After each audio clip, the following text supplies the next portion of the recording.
Gujarat #1 Engineering University, Sankal Chand Patel University.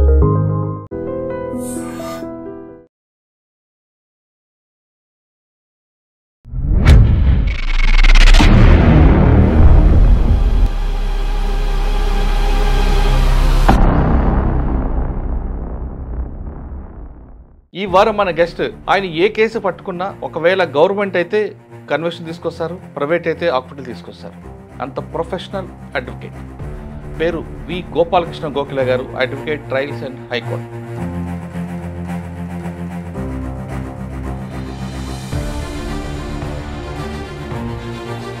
ఈ profession రావడానికి కారణం ఏంటి చెప్పండి? నేను ఇనీషియల్గా ఐ స్టార్టెడ్ మై కెరియర్, నేను స్టెనోగ్రాఫర్గా చేశాను. సాధారణంగా అడ్వకేట్ అనగానే సివిల్, క్రిమినల్ ఇలా డిఫరెంట్ అయిపోతుంటారు. మీరు ఎక్స్క్లూజివ్గా దీనికోసం ఎందుకు మీరు? కస్టమ్స్ డిపార్ట్మెంట్ వాళ్ళు స్పెషల్ పీపీగా అక్కడ ఒక చీఫ్ కమిషనర్ ఒక ఆయన ఉండేవాడు. ఆయన వచ్చేసి తీసుకొస్తున్నప్పుడు వాడు ఒక ఫామ్ ఇస్తాడు, నా నిన్న 5 తులాసో 50 తులాసో ఉందని. ఆ విధంగా ఇచ్చి తీసుకొస్తే దాన్ని కూడా క్రైమా?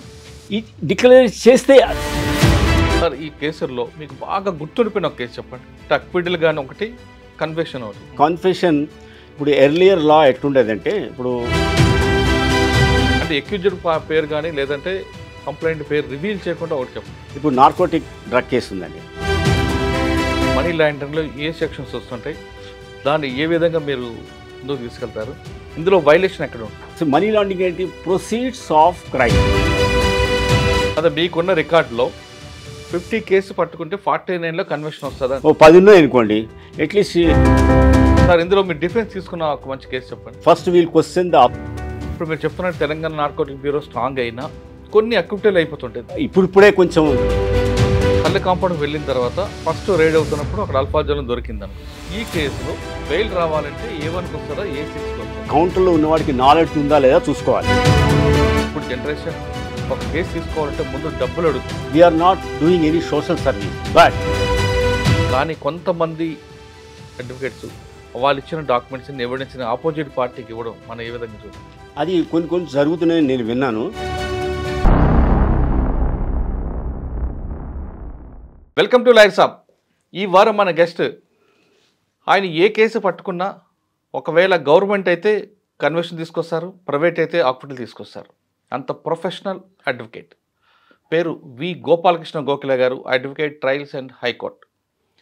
ఆయన స్పెషల్ పీపీగా ఒకవేళ కేసు పట్టుకుంటే ఖచ్చితంగా అందులో కన్విక్షన్ వస్తుంది.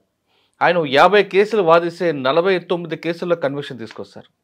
ఇంకా ప్రైవేట్ వైపు వెళ్తే ఆయన 100 కేసులు వాదిస్తే 90 కేసుల్లో ఆక్విటల్ వస్తుంది. అంత ప్రొఫెషనల్ ఆయన డెడికేట్గా చేస్తున్న అడ్వకేట్. ప్రస్తుతం NDPCలో కానీ లేదా నార్కోటెక్స్లో కానీ లేదా కస్టమ్స్లో కానీ ఆయన కేసు వేశారంటే ఖచ్చితంగా అందులో పక్కా కన్విక్షన్ వస్తుందని ఆఫీసర్లు చెప్తుంటారు. ఆయన ఇటు స్పెషల్ పీపీగా చేస్తారు, అదేవిధంగా గవర్నమెంట్కి ఎగ్నిస్ట్గా కాకుండా మిగతా కేసులు కూడా చేస్తుంటారు. ఇప్పుడు NDPCలో ఎలాంటి సెక్షన్స్ వస్తాయి, ఒకవేళ 37 పెడితే ఏ సెక్షన్ వస్తుంది, 37లో శిక్ష పడుతుందా లేదా, ఈ విషయాలన్నీ కూడా సార్ని అడిగి తెలుసుకుందాం.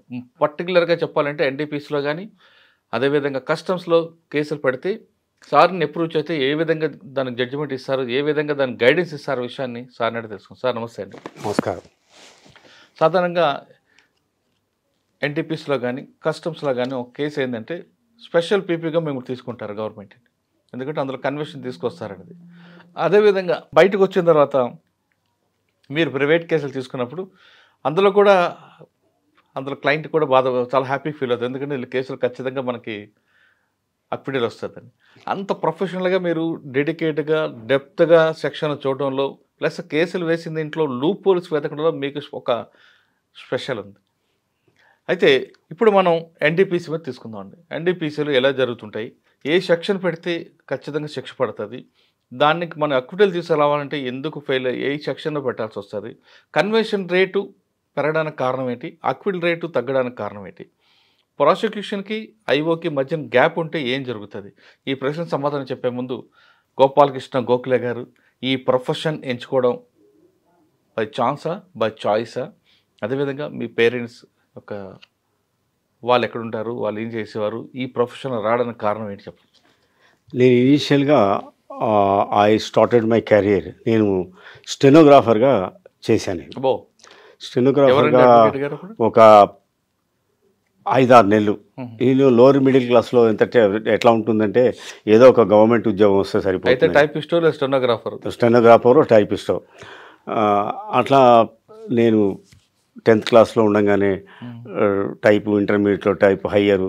ఇక్కడ ఉండేవారు ఫాదర్ మదర్? అప్పుడు వరంగల్ ఉండేవాడిని. అది బీకామ్ ఫస్ట్ ఇయర్లో చదివేటప్పుడు స్టెనోగ్రఫీ అయిపోయింది.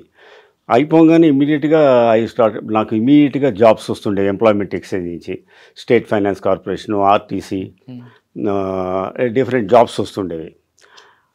ఎక్కడ ఒక్కొక్క చోట ఒక నెల పనిచేసి ఉద్యోగం వదిలిపెట్టేశాను. ఒక్కొక్క చోట ఒక్కొక్క నెల చేసి జాబ్స్ వదిలిపెడుతుండేవాడిని. ఎందుకంటే నా ఫ్రెండ్ ఒక అతను అమెరికాకి వెళ్ళాడు ఆ రోజుల్లో. అతను ఇండియన్ ఇన్స్టిట్యూట్ ఆఫ్ సైన్స్ని చేసి యూఎస్కి వెళ్ళి అక్కడ చేశాడు. నాకు అప్పటి నుంచి హార్వర్డ్లో లా చదవాలని కోరిక కలిగింది. అయితే అందరు నవ్వుతుండేవాడు, ఏంటంటే హార్వర్డ్ పోవటం ఏంటి అది అనుకో. సరే, ఒక 6 నెలలు స్టెనోగ్రాఫర్గా చేసి వదిలిపెట్టేశారు. అప్పుడు మా అమ్మ, ఏమిటి ఇట్లా గవర్నమెంట్ ఉద్యోగాలు వదిలిపెడుతున్నాడు, మిడిల్ క్లాస్ మెంటాలిటీ కదా. మా అమ్మకి చెప్పి దాంట్లోనే ఉండి పరీక్షలు రాసి పైకి వెళ్ళాలి అంటే, మా అమ్మకి చెప్పి ఒకటేసారి పైకి వెళ్తాము, అట్లా ఎక్కువ రోజులు అటువంటి ఉద్యోగాలు స్టెనోగ్రాఫర్గా టైపిస్ట్గా చేస్తే ఆ క్వాలిటీస్ ఇంబైబ్ అయితే మనకి క్వాలిటీస్ వస్తాయి, మనకు హై థింకింగ్ అన్నది మెల్లిగా మరుగున పడుతుంది అని నేను 6 నెలల తర్వాత అన్ని ఉద్యోగాలు వదిలిపెట్టేసి మళ్ళీ లాలో చేరాను. లా చేరిన తర్వాత బాగానే, అంటే బై చాయిస్ కాదు, బై చాయిసే. This is by choice. I wanted to study in Harvard.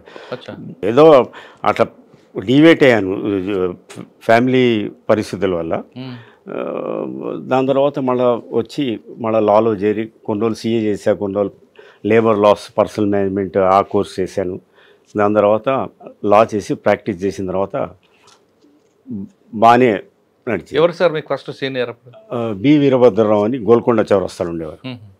దాని తర్వాత చేసిన తర్వాత 15 ఏళ్ళు కొంచెం సబ్స్టాన్షియల్గా మనీ ఎర్న్ చేసిన తర్వాత దెన్ నాకు మన యాంబిషన్ ఒకటి మిగిలిపోయింది, హార్వర్డ్కి వెళ్ళి చదవాలనుకుని. దట్స్ హౌ ఇన్ 1998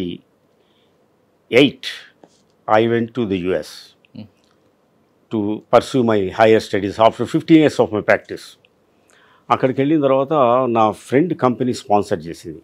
ఆ ఫ్రెండ్ కంపెనీలో నేను అంత ఇమిగ్రేషన్ లాస్, కాంట్రాక్ట్స్ అవన్నీ అక్కడ లాకి సంబంధించిన ఫాస్ట్గా నేర్చుకుని ఆ కంపెనీలో 400 ఎంప్లాయీస్ ఉండేవాళ్ళు. డైలీ ఒక 10 H1Bలు, వారానికి ఒక 5-6 గ్రీన్ కార్డ్స్, వారం కాకపోయినా అట్లీస్ట్ 10-15 రోజులకి గ్రీన్ కార్డ్స్, దాంట్లో డిఫరెంట్ స్టేజెస్ ఉంటాయి, అవి ఫైల్ చేయటం నేర్చుకున్నాను. దాని తర్వాత then company was saving lot of money. Then మా ఫ్రెండ్ చెప్పాడు, నేను హార్వర్డ్కి పోవాలి, దట్ ఈస్ మనకు ఆ అండర్స్టాండింగ్ మీద నేను వచ్చాను, కంపెనీ స్పాన్సర్ చేస్తున్నాం అంటే అది ఇక్కడి నుంచి ఢిల్లీ అంత దూరం, అట్లాంటా నుంచి. సో నేను ఏ యూనివర్సిటీలో పడితే ఆ యూనివర్సిటీలో ఒక టాప్ లా స్కూల్ అంటే ఆ ఊళ్ళోనే, ఆ సిటీలోనే, అట్లాంటా సిటీలో ఎమరీ లా స్కూల్ ఉంది, one of the top law schools in the US. Then I secured admission. And నా మార్క్స్కి బేస్ అయ్యి దాంట్లో అడ్మిషన్ వచ్చేది కాదు, but based on my professional success like డిఆర్ఐకి అక్కడ స్టేట్ అటార్నీ అంటారనమాట, మొత్తం స్టేట్కి నేను special PP for these departments. దాంట్లో రిపోర్టెడ్ జడ్జిమెంట్స్ అవన్నీ చూసి నాకు అడ్మిషన్ ఇచ్చారు. That's how I could complete my masters in the US. India వచ్చారు. దాని తర్వాత 15 ఏళ్ళు అక్కడ చేసి న్యూయార్క్లో ఆఫీస్ అంత సక్సెస్ఫుల్గా నేను చేసుకుని కొన్ని పర్సనల్ రీజన్స్ వల్ల నేను మళ్ళీ వచ్చాను. Again I'm going shortly and opening my office there. Yes, profession is my passion.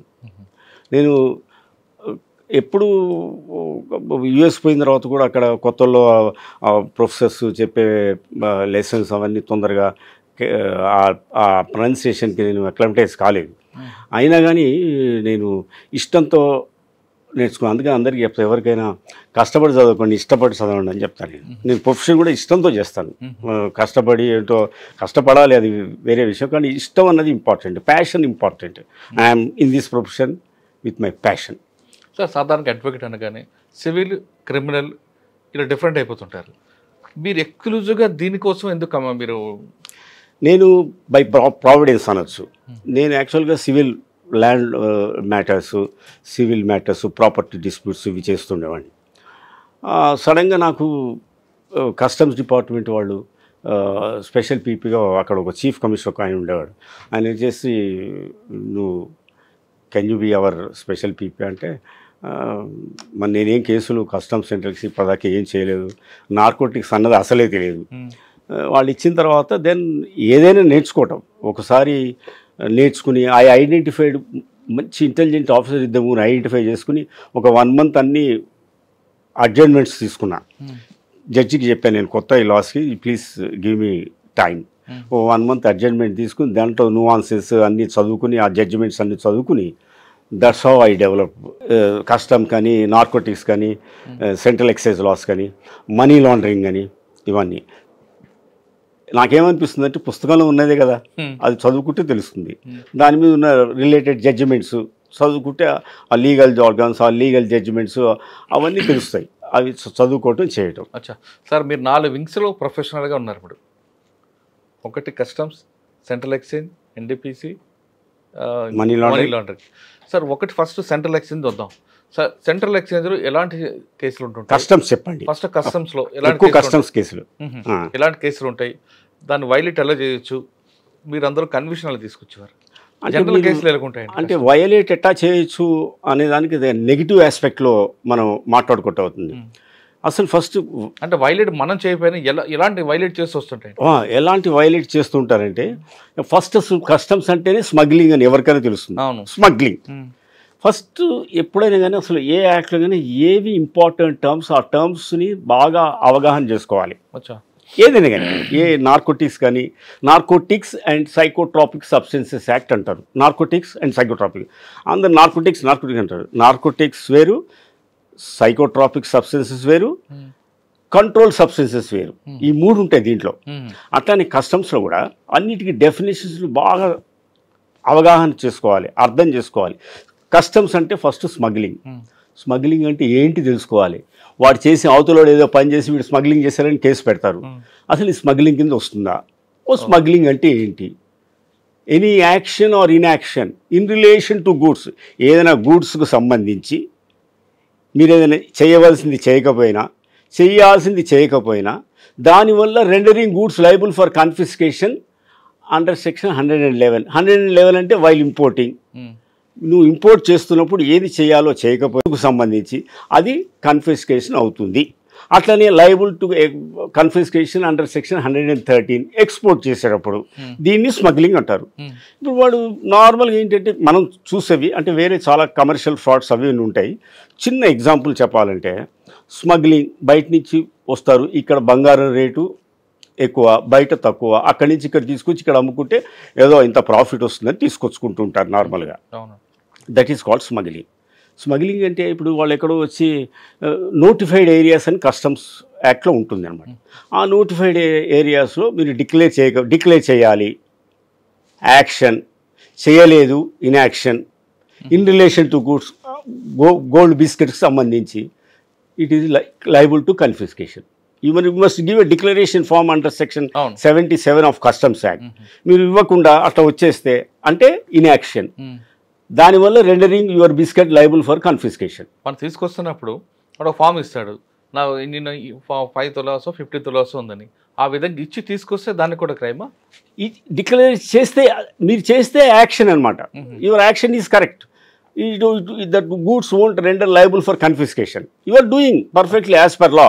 But ఎప్పుడైతే మీరు ఇది చెయ్యరో then the goods are liable to ఒక మనిషి బంగారం ఎన్ని తులాలు తీసుకురావాలండి, ఎన్ని గ్రామ్స్ తీసుకురావాలి? దానికి వేరే నోటిఫికేషన్స్ ఉన్నాయి. మీరు 6 months అట్లా ఉంటే 1 kg 2 kg తెచ్చుకోవచ్చు. మీరు యాజ్ ఇట్ ఈజ్ ఇట్లా పోతే మీరు తీసుకురాలేరు. మీరు ఇట్లా పోయి ఇట్లా వస్తే నేను కిలో బంగారం తెచ్చుకుంటే ఇట్ ఈస్ నాట్ అలౌడ్. ఆర్నమెంట్సా, బిస్కెట్స్, ఎనీథింగ్. ఆర్నమెంట్స్ అయితే సమ్ ఉమెన్కి ఏదో లిమిట్ ఉంది, 200 grams ఎంతో ఉంది, దానికి లిమిట్ ఉంది నోటిఫికేషన్ కింద, మామూలుగా మన పర్సనల్ యూస్కి. కానీ మీరు ఇట్లా బంగారం తెచ్చుకుంటాను, ఓ 10 బిస్కెట్ తెచ్చుకుంటాను, ఓ 10 రోజులు ఉండి వచ్చానంటే దట్ ఈస్ లయబుల్ టు కన్ఫిస్కేషన్. అయితే ఇది ఇప్పుడు మనం ఈ కస్టమ్స్ యాక్ట్ మీరు అన్నారు కదా, ఇది చూసుకోవాలి.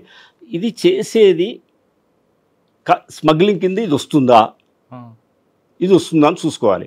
ఫర్ ఎగ్జాంపుల్ ఇప్పుడు బయట ఎక్కడ రోడ్డు కస్టమ్స్ నోటిఫైడ్ ఏరియాలో దొరకదండి. ఇదే బంగారం బిస్కెట్ బయట దొరుకుతుంది, ఎవడో తీసుకెళ్తుంటాడు, ఆర్టీసీ క్రాస్ రోడ్లో లేకపోతే అమీర్పేట్ చౌరస్తా దొరుకుతుంది, గోల్డ్ బిస్కెటే. Is it smuggling? Can you say it is smuggling? కాదు. అంటే ఇంతకుముందు రోజుల్లో ఉండేది అసలు అబ్సల్యూట్లీ ప్రొహిబిటెడ్ ఐటమ్. ఇప్పుడేమో రిలాక్స్ చేశారు. 6 నెలలు ఉన్నవాడు తెచ్చుకోవచ్చు, ఆ గోల్డ్ బిస్కెట్స్ వేరే వాళ్ళకి అమ్ముకోవచ్చు. ఆ అమ్ముకునే దానికి రెగ్యులేషన్స్ లేవు. ఇప్పుడు మీరు 6 నెలలు ఉన్నారు, ఓ 10 బిస్కెట్లు తీసుకొచ్చుకుంటారు, అందరికి అమ్మేస్తారు, 10 ఫ్రెండ్స్కి అమ్మేస్తారు, వాళ్ళు కొనుక్కుంటారు, వాళ్ళ దగ్గర ఉంటుంది, అది గోల్డ్ బిస్కెటే. మరి కన్ఫిస్కేట్ చేస్తారా? Because it is not smuggling. You legitimately 10 గ్రామ్స్కి ఏదో ఫారిన్ ఎక్స్చేంజ్లో మీకు కన్వర్టబుల్ ఫారిన్ ఎక్స్చేంజ్ నామినల్గా ఉంటుంది, అది కట్టారు, తెచ్చుకున్నారు, మీరు వేరే వాళ్ళకి అమ్మారు. ఆ అమ్మటం అన్నది రెగ్యులేషన్లో లేదు, కస్టమ్స్లో. మీరు అమ్ముకోవచ్చు. అది నేను తీసుకున్నాను అనుకోండి. Suppose if the officer comes and seize చేసి దాని తర్వాత అడ్జుడికేషన్కి పంపించి అవి చేస్తే it is not smuggling, because it is not improperly imported. Where is the evidence that it is improperly imported? Liable for confiscation under 111 చెప్పే కదా. అట్లా improperly imported అయితేనే liable to confiscation, it is smuggling. Therefore, if a person is found in possession, ఏదో 100 గ్రాముల gold biscuits with foreign marking దొరికింది అనుకోండి, how can you say that it is smuggling? You have to prove it, you have to investigate further. ఈ particular gold biscuits declaration లేకుండా లోపలికి వచ్చింది, దీని మీద బార్ ఉంది, ఏదో బార్ కోడ్ ఉంటుంది కదా, అది లేదు, దానికి ఏదో స్పెసిఫిక్ ఏదో ఒక మెకానిజం ఉండాలి. అటువంటిది ఏం లేకుండా ఇక్కడ రాగానే తీసుకొచ్చాడంటే నాట్ సఫిషియెంట్. సార్ కొంతమంది ఇన్నర్ పార్ట్లో పెట్టుకొని తీసుకొస్తారు గోల్డ్, అది క్రైమే కదా? అది ఇట్ ఈస్ కన్సీల్మెంట్. కన్సీల్మెంట్ అంటే 135 ఈజ్ ద పీనల్ సెక్షన్. 135 ఆ 135లో penal section acquisition, possession, concealing, everything is misdeclaration. అంటే మీరు ఒక 100 బిస్కెట్ తీసుకోవచ్చు, ఒక biscuit declare misdeclaration, that is also an offence under 135 of the customs act. It is liable to confiscation. 135లో ఒక case ఏంటంటే దానికి శిక్ష ఎంత పడుతుందండి కన్విక్షన్ వస్తే? దానికి వాల్యూని బట్టి ఉంటుంది. 3 years, 7 years మ్యాక్సిమం 7 years ఏదైనా కానీ. కస్టమ్స్ లేదంటే మ్యాక్సిమం 7 years. ఫైన్ దానికి యూజ్ ఉంటుంది. దానికి యాజ్ ఫర్ యాజ్ పెనాల్టీ అది ఇది concern adjudication part. Your only penal consequences under the Customs Act. Other civil liability about dealing with the gold, confiscation, దాని మీద పెనాల్టీ వేయటము, అదంతా అడ్జుడికేటింగ్, అది వేరే మెకానిజం ప్యారలల్గా నడుస్తుంటుంది. That adjudicating authority depending upon the value, ఆ వాల్యూ బట్టి joint commissioner, తర్వాత కమిషనర్ అపీల్స్, దాని తర్వాత CESTAT, tribunal, then high court, then supreme court, అట్లా ఉంటుంది. ఓకే. గోల్డ్ కాకుండా బాటిల్స్ తీసుకొస్తారు కొంతమంది, దానికి లిమిట్ ఉంది. మీకు యూ కెన్ బ్రింగ్ ఇన్ని లీటర్స్, 2 లీటర్స్ ఎవరైనా బయటకు పోయిన వాళ్ళు తీసుకోవచ్చు. ఎక్సెస్ తీసుకొస్తే it is liable to confiscation. Okay sir, మనకి ఫ్లైట్లో దిగిన తర్వాత ఎయిర్పోర్ట్లో దిగి గ్రీన్ ఛానల్ ఉంటుంది, గ్రీన్ ఛానల్లో మనం గోల్డ్ తీసుకుని వస్తుంటాం, మీరు పట్టుకుంటారు మీ వాళ్ళు, అది అప్పుడు ఏ సెక్షన్ వస్తుందండి? ఏంటి? గ్రీన్ ఛానల్లో వస్తాం, కొన్ని గ్రీన్ ఛానల్స్ ఉంటాయి, ఆ గ్రీన్ ఛానల్లో గోల్డ్ స్మగ్లింగ్ చేసుకొని తీసుకొస్తారు, అక్కడ ఎవరో మేనేజ్ చేసుకొని. Management of course it is not possible. నాకు తెలిసినంత వరకు ఇట్ ఈస్ నాట్ పాసిబుల్. ఏదో నేను తీసుకొస్తున్నా అక్కడ చెప్పి తీసుకోవాలంటే వాళ్ళ మీద చెక్ ఉంటుంది. Suppose DRI special investigating agency, very premier organisation, investigating agency. వాళ్ళు ఇఫ్ దే హ్యావ్ ఇన్ఫర్మేషన్, వీళ్ళు వదిలిపెట్టినా వాళ్ళు పట్టుకోవచ్చు. So action would be taken against the concern officer for dereliction of his duty, not being due diligent, అది కూడా ఉంటుంది. So the risk normally they don't do it like that. Okay. ఒకవేళ gold లేదని కాకుండా డ్రగ్స్ తీసుకొస్తారు, అప్పుడు దాని section డ్రగ్స్లో ఇట్లా ఉండదు. Drug is a prohibited item. ఇట్లా 6 నెలలు తీసుకొస్తే నువ్వు కిలో హెరాయిన్ తీసుకోవచ్చు, అట్లా ఉండదు. It is a prohibited item. You cannot bring it at all. Immediately under Narcotics and Psychotropic Substances Act, a person is booked. If it is depending upon the quantity, if it is small quantity, small offense, intermediate quantity, little bigger offense, commercial quantity, there is no bail under NDPS Act. That is a statutory bar under that. Statutory bar not to grant bail. Unless there is only one exception, ఒకటే exception. Section 37 ఇందాక మీరు చెప్పారు. 37 కింద like special యాక్ట్స్లో ఇప్పుడు వస్తుంది. It is they are giving exceptions to the general law of jurisprudence that bail లేదు, burden lies on you. Prosecution ఏంటి? Prosecution has to prove its case beyond reasonable doubt. ఇక్కడ అట్లా కాదు, burden lies on you. Customs యాక్ట్లో కూడా అట్లా ఉంది. If it is gold or కొన్ని నోటిఫైడ్ ఐటమ్స్ ఉన్నాయి, అవి వాటితో పట్టుబడితే burden lies on you. Narcotic drugs దాంట్లో బర్డెన్ ఏంటంటే నో ఐఎమ్ ఇన్ లిసిట్ పొజిషను, నేను ఇల్లీగల్గా ఏం లేను అని ప్రూవ్ చేసుకోవాల్సిన బాధ్యత వాడి మీద ఉంటుంది, అక్యూజ్డ్ పర్సన్ మీద ఉంటుంది. It is called reverse burden. కొన్ని అట్లానే the law presumes the court shall presume that he has guilt mind అని కోర్టు అనుకోవాలి ఆల్రెడీ. అవన్నీ ఎవరు ప్రాసిక్యూషన్ ప్రూవ్ చేయాలి.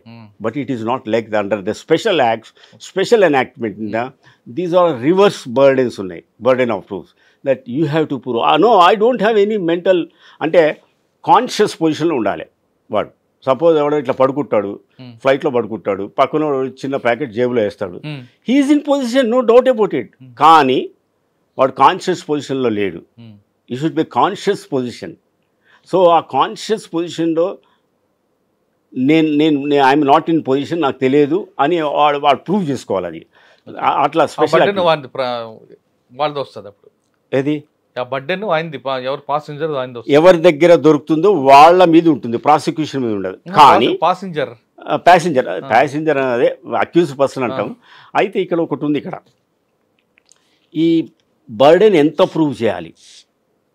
సబ్స్టాన్షియల్ ఎవిడెన్సా, బియాండ్ రీజనబుల్ డౌట్? ప్రాసిక్యూషన్ అయితే బియాండ్ రీజనబుల్. నేను ప్రిపాండరెన్స్ ఆఫ్ ఎవిడెన్స్, ఒక డౌట్లా క్రియేట్, అరే వీడి దగ్గర లేదు కదా, ఆ ఎవిడెన్స్ ఇచ్చాను, కరెక్ట్ కదా, ఫోటో చూపించాను, సీసీ కెమెరా తీసుకొని చూపించాను, చూడండి నేను పడుకుంటే వాడు ఇచ్చాడు.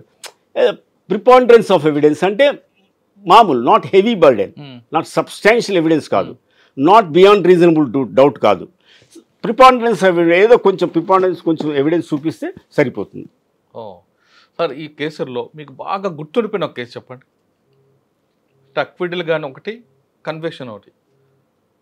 అంటే ఇప్పుడు ఇంకో కన్ఫెషన్ అంటే అదే దాని మీద తర్వాత మాట్లాడతాను. మీ కన్ఫెషన్ ఇప్పుడు ఎర్లియర్ లా ఎట్లుండేదంటే, ఇప్పుడు కస్టమ్స్ యాక్ట్లో confession made before a police officer is inadmissible under section 25 of the evidence act, right? 24-25 of evidence act, it is inadmissible.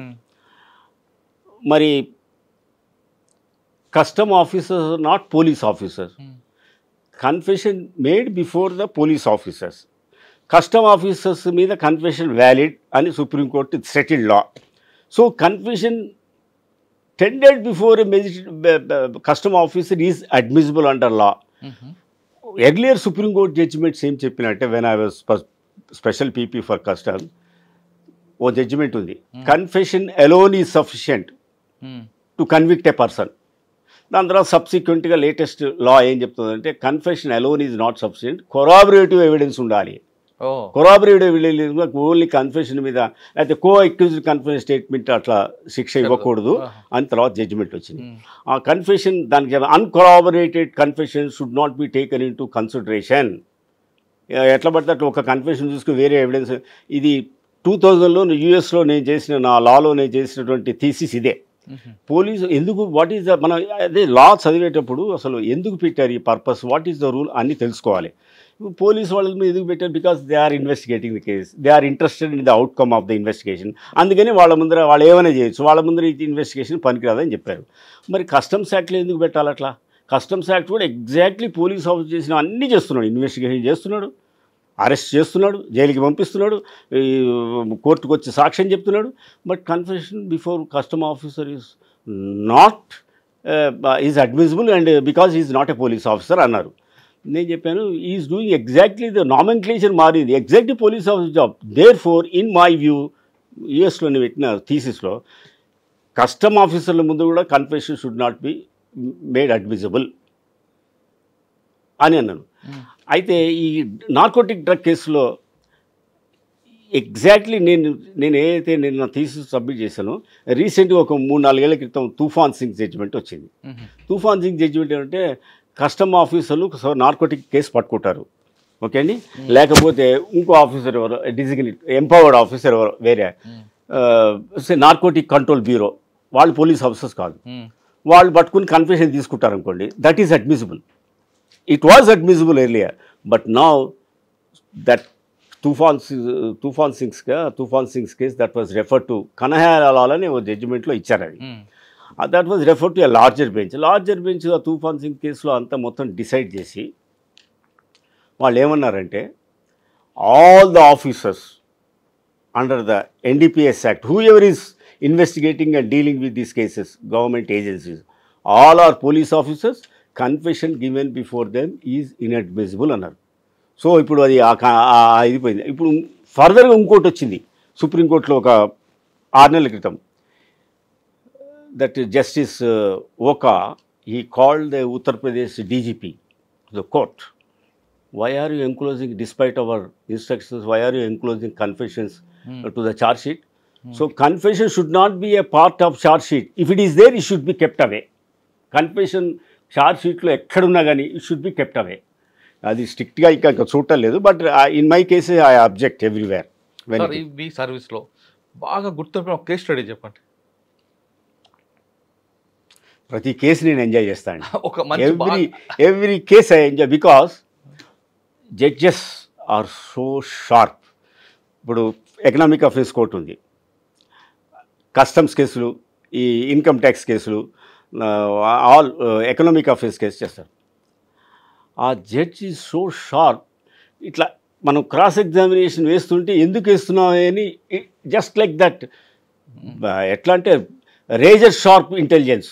ఇట్లా they are all mercurial sharpness, ఇది ఇంటలెక్ట్ ఉంటుంది. ఇట్లా చెప్తూనే ఇట్లా పట్టేస్తారు. అట్లా when we are asking anything, if judges are also understanding and they are participating, అది దానంత happiness ఇంకోట్లేదు. అది ఆ ఎంజాయ్మెంట్ చేసిన ఒక కేసు చెప్పండి, ఒక కేస్ స్టడీ.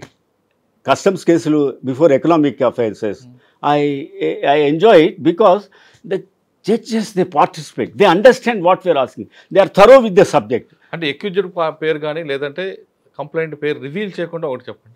ఇప్పుడు నార్కోటిక్ డ్రగ్ కేసు ఉందండి ఇన్ రంగారెడ్డి కోర్ట్. ఆయన పట్టాభి రామారావు గారు అని ఇప్పుడు వరంగల్ సెషన్ జడ్జిగా, డిస్ట్రిక్ట్ సెషన్ జడ్జిగా వెళ్ళారు. Very very sharp judge, highly learned person, like economic affairs court special judge లాగా, where they are very sharp. ఇట్లా అడుగుతుంటే చెప్పేస్తారండి. వాళ్ళ దగ్గర ఏదో చేసి సబ్జెక్ట్ లేకుండా పోతే మటుకు పట్టేస్తారు. Though you should be very fair, and if you don't know, say don't know. I have not anticipated this question from your honor. I will come prepared tomorrow అని చెప్పచ్చు. అట్లా ఒక Nigerian case as a defence council, he was not in a position to pay any money. Then కొంచెం దీంట్లో డీప్గా చదివి ఒక్కొక్క word to word చదవాలి. ఎక్కడ ఏది కాన్స్టిట్యూషనల్ మ్యాండేట్స్ వైలేట్ అయినాయి, ప్రొసీజరల్ ఆస్పెక్ట్స్ ఏవి ఫెయిర్నెస్ లేదు, అన్ఫేర్ ప్రొసీజరల్ ప్రాక్టీసెస్ ఉన్నాయో అవి ఇన్డెప్త్ చదివి చూసుకోవాలి. అవి ఇది because it is a draconian law, because more draconian, more stringent procedure and more strict compliance ఉండాలి. That is what the supreme court said. So దాంట్లో దాంట్లో చాలా హార్డ్ వర్క్ చేయాల్సి వచ్చి చేసే పని దాంట్లో. He was not in a position to pay anything. So నేను చేయలేదు. He was not in a position to pay any money. ఇక్కడి నుంచి అక్కడ దాకా వెళ్ళాలి నేను ఉండే ప్లేస్ నుంచి, డైలీ ఈజ్ ఎ హెర్క్యులస్. కొంచెం హార్డ్ వర్క్ చేసి ఉట్టిగా ఏదో చేయటం కాదు కదా, కొన్ని రోజులు ఉంటుంది ట్రగ్గా. వెళ్ళిన తర్వాత దాంట్లో నేను చేయలేదు. దెన్ ఈ ఎంగేజ్ సమ్ లాయర్. అదే లాయర్ అంతకుముందు నేను ఆ కేసు చదివాను, నాకు తెలుసు. దెన్ ఆ లాయర్ చేస్తున్నాడు కేసు, నేను అక్కడ పక్కన కూర్చున్నా. ఈరోజు ఆస్కింగ్ ఏదో క్వశ్చన్లు వేస్తున్నాడు, అన్ని అడ్మిషన్స్. నేను ఇట్లా గౌన్ ఇట్లా వెనక్కి లాగారు. వాట్ ఈస్ దిస్, ఏం క్వశ్చన్లు వేస్తున్నావు? మోస్ట్ డే వాళ్ళని పంపిస్తావు, లోపల పంపిస్తావు అన్న. Young fellow our job is to ఎక్కడ వైలేషన్స్ ఉన్నాయి, ఎక్కడ ఇన్వెస్టిగేషన్లో డిఫెక్ట్ ఉంది, అవి పాయింట్అవుట్ చేయటం అంతే. అవి పాయింట్అవుట్ చేయి, that's all. We're not encouraging to do the crime, we're not doing that. Based on record procedure labs ఏమున్నాయి, అన్ఫైర్నెస్ ఎక్కడ ఉంది, కాన్స్టిట్యూషనల్ మ్యాండేట్ ఎక్కడ కంప్లై చేయలేదు, అది మనం అదే చెప్పాలి. నువ్వు అడుగుతున్నది ఏంటి అనంటే, లేదు సార్ నేను నేర్చుకుంటున్నా సార్. ఇటువంటి కేసులో ఒకటేసారి నువ్వు డాక్టర్ అయిపోయి లోపల రాగానే పెద్ద ఆపరేషన్ నేర్చుకోవటం ఏంటి పక్కన అని నేను అన్నప్పుడు నువ్వు జరుగు అన్నా. జరుగని I started asking questions. Then కొంచెం ఆఫీసర్ ఇబ్బందులు ఆన్సర్ చేయడానికి ఇబ్బందులు పడితే then PP objected. How can he cross exam, he is not on record అన్నాడు. ఓకే జస్ట్ వెయిట్ 2 minutes అన్న మెమో ఆఫ్ అపియరెన్స్ తెప్పించాను. అతను సంతకం తీసుకుని వేశాను. పట్టాభిరామారావు గారు ఉన్నారు. Then I started asking questions. అంటే జడ్జెస్ ఎట్లా ఉంటారంటే, వాళ్ళు ఎంత పెద్ద కేసు అయినా దే ఆర్ నాట్ కన్సర్న్. మొన్న సుప్రీంకోర్టులో I think it is there is no case but conviction ఇచ్చారు, ఇది తప్పు, I think it is a moral conviction అన్నారు. అట్లా మోరల్ కన్విక్షన్స్ అట్లా ఉండవు. లా ప్రకారం ఉందా లేదా, ప్రొసీజర్ ప్రకారం ఉందా లేదా, డెఫినేషన్ ఇందా చెప్పా స్మగ్లింగ్ అన్నట్టు ఉందా లేదా, అదే చూస్తారు. కానీ అరే ₹1,00,00,000 గోల్డ్ బిస్కెట్ తీసుకొచ్చారే మనం వదిలిపెట్టేస్తే ఎట్లా, that is not their job. That is not their job. They have to follow law, దాని ప్రకారం ఇస్తారు. లా ప్రకారం ఉందా లేదా చూస్తారు, అంతే వాడు. అయితే అది అట్లా చేసుకుంటూ పోతుంటే కొన్ని క్వశ్చన్స్కి పట్టాభిరామారావు గారు మీరు ఇవి అడగటానికి వీల్లేదు అన్నారు. సరే అన్నాను. అట్లా చేసుకుంటూ పోయాం. So many violations. ఇప్పుడు ఇంట్లో దొరికింది అనుకోండి, ఇంట్లో దొరికితే ఏమంటారు, దట్ ఇంట్లో దొరికితే మా ఇంట్లో 3-4 ఉంటాడు, ఎవడు పెట్టాడో నాకేం తెలుస్తుంది. సో ఇంట్లో దొరికితే పొజిషన్ కాదు అది, but indirect possession, constructive possession. If it somewhere in the కట్టిలేజ్లో బయట ఎక్కడ ఉంటుందని పాతి పెట్టి చేస్తాడు అనుకోండి, that is not in direct possession కాదు అది, it is in indirect possession, constructive possession. అది కూడా సరిపోదు. You should be conscious constructive possession ఉండాలి. వాడి పెట్టి వాడికి తెలిసి ఉండాలి అది. అట్లా కొంచెం టెక్నికల్ వాటి మీద అవి ఇవి చేసి హీ కేమ్ అవుట్. దెన్ కాగానే స్ట్రైట్గా జైలు నుంచి నా దగ్గరికి వచ్చి, ఎందుకు వచ్చా ఇక్కడ ఉండక వెళ్ళిపో అన్న, ఇక్కడ ఫస్ట్ ఇండియాలో నువ్వు వెళ్ళిపో, నువ్వు మళ్ళీ చేస్తావు, మళ్ళీ పట్టుపడితే ఇంకెవ్వరు నీకు హెల్ప్ చేయండి ఈ జీవితంలో అన్న. బట్ నాకు మొన్నే తెలిసింది, అగైన్ ఈజ్ ఇన్సైడ్. అయ్యో, it can be profession, can be take it as a career for advocates, career కింద తీసుకోవచ్చు. But it should be a calling with empathy, సింపతితో, not like a lawyer we have to do it. Some times we have to do as ఒక human టచ్తో చేయాలి దీన్ని. అట్లా అని true ప్రొఫెషనల్గా కమర్షియల్ అట్లా ఉంటే కాదు. ఎందుకంటే నేను అనుకున్నాను అట్లీస్ట్ హీ విల్ రిఫైన్, మళ్ళీ బాగుపడతాడు, ఇంకోసారి చెయ్యడు అని అనుకున్నా. I told him to go some rehab centre. And ఈ యొక్క దీన్ని అంటే డ్రగ్ అడిక్షన్ ఎట్లా ఉంటుందో, అమ్మటం కూడా అదొక అడిక్షనే. డబ్బు సంపాదించాలి డ్రగ్ ద్వారా అనుకోవటం కూడా ఒక అడిక్షనే. ఇప్పుడు పేకాట ఆడతాడు, రేసెస్ పోతాడు, డబ్బు దాని ద్వారా సంపాదించాలని ఎట్లా అడిక్షన్, ఇది కూడా అటువంటిదే. There are 2 prongs. See, the act is designed to protect a particular class of persons. That is, it is a social issue. Human touch undale. You see, the nation's intent is to protect people, students, youth against this war, against this devastating war that is addiction. దాంతో పాటు another purpose is there ఈ ఎనాక్ట్మెంట్లో, ఈ drug trafficking చేయటము. Drug trafficking చేయటం వల్ల the sovereignty of the country, black money రావటము, money laundering చేయటము, ఇవన్నీ ఉంటాయి. అండ్ సొసైటీ అంతా పాడైపోవటము. సో ఒకటేమో డిటరెన్స్ పనిష్మెంట్, ఇంకోటేమో rehab. We have to balance both. Money లాండరింగ్లో ఏ సెక్షన్స్ వస్తుంటాయి, దాన్ని ఏ విధంగా మీరు ముందుకు తీసుకెళ్తారు, ఇందులో వైలేషన్ ఎక్కడ ఉంటుంది? సో మనీ లాండరింగ్ ఏంటి? Proceeds of crime. Okay, proceeds of crime. For example, ఒక ఆఫీసరు లంచం తీసుకుంటాడు, అది లంచం తీసుకోవటం నేరము, నేరం ద్వారా వచ్చిన పైసలు ప్రొసీడ్స్ అవ్వు. Now that is not the end of it. He will try to launder it. లాండరింగ్కి పంపిస్తారు, దాన్ని ఉతికి ఇస్త్రీ చేసినట్టుగా దాన్ని try to convert into white money. That is proceeds of, that is money laundering. That is దాంట్లో కూడా no bail అన్నారు, దెర్ ఇస్ నో బెయిల్. ఇప్పుడు అవన్నీ కొంచెం ఎందుకంటే దానికి ప్రెడికేట్ అఫెన్స్ ఉండాలి, ప్రెడికేట్ అఫెన్స్లో అక్విట్ అయిపోతే ఈ కేసే వెళ్ళిపోతుంది. అది లిటిల్ కాంప్లెక్స్ లా. సార్ మనీ లాండరింగ్ లో డిఫెన్స్ వైపు నుంచి మీరు అక్విడల్ తీసుకున్నాం? నేను చేయలేదు, డిఫెన్స్ అది చేయలేదు. ప్రాసిక్యూషన్ లో కన్విక్షన్ వచ్చింది ఏమన్నా? నేను అది అయిపోయిన జస్ట్ సత్యం రామలింగరాజు కేసు చేస్తున్న కొన్ని రోజులకి అది సిఐడికి ఇచ్చారు. కొన్ని జగన్ కేసు కొన్ని రోజులు చేశారు. దాని తర్వాత I came out, I resign and started my private work. Okay, money laundering. Next NDPS కూడా తర్వాత రిజైన్ చేశాను. దట్ ఈ narcotic control bureau and DRA customs cases. NDPS case చాలా కేసులు చేశాను. ఒక మంచి కేసు చెప్పండి, కన్విక్షన్ వచ్చింది. చాలా వచ్చినాయి ఎన్డీపీఎస్ కేసులో. లైక్ ఆల్మోస్ట్ ఒక అదే మీకున్న రికార్డులో 50 కేసు పట్టుకుంటే 49లో కన్విక్షన్ వస్తుందా? 49 కాదు, నాట్ 49, అబౌట్ 50, 10 ఉన్నాయి అనుకోండి, అట్లీస్ట్ 7-8 దాకా వస్తుంటాయి. ఆ కన్విక్షన్స్తో చేయాలండి ఏదైనా కానీ. కన్విక్షన్స్తో అది you have to prove your case beyond reasonable doubt అని చెప్పా కదా. దాంట్లో అసలు what are the important aspects we have to, మనం కోర్టు ముందర ఏవి పెట్టాలి, విట్నెస్ని ఏ విధంగా ఎగ్జామిన్ చేయాలి. ఇప్పుడు విట్నెస్ అథారిటీ ఎప్పుడు క్వశ్చన్ చేస్తారు, డిఫెన్స్ కౌన్సిల్స్ ఎప్పుడు అథారిటీ, నీకు అథారిటీ లేదు పెట్టే చేస్తూ ఉంటారు. దాంట్లో ఏంటి, duly empowered by special or general order of these departments అంటారు.